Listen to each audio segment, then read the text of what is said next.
Bengal CM మమత BJP మధ్య కొత్త గొడవ స్టార్ట్ అయింది. బంగ్లాదేశ్ నుంచి బెంగాల్లోకి బీఎస్ఎఫ్ చొరబాట్లను అనుమతిస్తోందని, దీని వెనక కేంద్రం కుట్ర ఉందని ఆరోపించారు మమత. అయితే అక్రమ బంగ్లాదేశీ వలసదారుల ఓట్లతోనే మమత ఎన్నికల్లో గెలిచారని బీజేపీ కౌంటర్ ఇస్తోంది. బెంగాల్లో చొరబాట్లపై బీజేపీ తృణమూల్ మధ్య మాటల యుద్ధం ముదిరింది. బెంగాల్ ముఖ్యమంత్రి మమతా బెనర్జీ సంచలన వ్యాఖ్యలు చేశారు. బంగ్లాదేశ్ చొరబాట్లను బీఎస్ఎఫ్ అనుమతిస్తోందని ఆరోపించారు. దీని వెనుక కేంద్ర ప్రభుత్వ కుట్ర ఉందని ఆరోపించారు. బెంగాల్తో పాటు బంగ్లాదేశ్లో తాము శాంతిని కోరుకుంటున్నట్లు చెప్పారు మమత. కానీ కేంద్రం మాత్రం అలా కోరుకోవడలేదన్నారు. అందుకే బెంగాల్లోని చొరబాట్లను ఓ పథకం ప్రకారం ప్రోత్సహిస్తోందన్నారు. అందులో భాగంగా బీఎస్ఎఫ్ చొరబాట్లను అనుమతిస్తోందని ఆరోపించారు. ডিএমদের কাছে ইনফরমেশন থাকে কোথায় যাচ্ছে।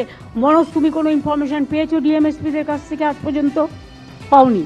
তার মানে ডিএমএসপিরা তাদের দায়িত্ব পালন করেনি। রাজীব কুমার আমাকে কিছু কিছু ইনফরমেশন দিয়েছে এবং আমি লোকাল ইনফরমেশন পেয়েছি কিছু, যে ইনফরমেশনগুলো আমাদের কাছে পজিটিভ এসছে। আমরা জানি, ডিটেলসটা আমার চাই, কারণ আমি একটা স্ট্রং লেটার লিখবো। আমরা তো চাই ওখানেও শান্তি থাক, এখানেও শান্তি থাক। আমাদের তো দুই বাংলার মধ্যে আমাদের কোনো খারাপ সম্পর্ক নেই। চিরকালই আমরা এক ভাষায় কথা বলি, এক ভাষায় পথ চলি। চিকিৎসার কারণে কেউ আসতেই পারে, মানবিকতার কারণে কেউ আসতেই পারে, কিন্তু আমাদের জানাতে হবে।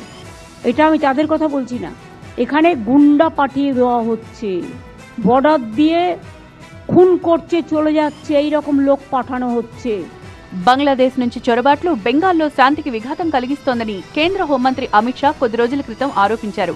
దీనికి మమత కౌంటర్ ఇచ్చారు. ఓటు బ్యాంకు కోసం బంగ్లాదేశీయులకు సంబంధించిన పత్రాలను టీఎంసీ అందజేస్తోందని, వారి చొరబాట్లకు సహకరిస్తోందని బీజేపీ విమర్శించింది. ఈ వ్యాఖ్యలకు మమత కౌంటర్ ఇచ్చారు. రాష్ట్రాన్ని అస్థిరపరిచేందుకు బంగ్లాదేశ్ నుంచి చొరబాట్లను కేంద్ర బలగాలు అనుమతిస్తున్నాయని చెప్పారు. రాష్ట్రంలోని ఇస్లాంపూర్, సితాయ్, చోప్రా సహా అనేక సరిహద్దు ప్రాంతాల ద్వారా చొరబాటుదారులు ప్రవేశిస్తున్నారని, ఇందుకు బీఎస్ఎఫ్ అనుమతిస్తున్నట్లు తమకు సమాచారం అందిందని అన్నారు.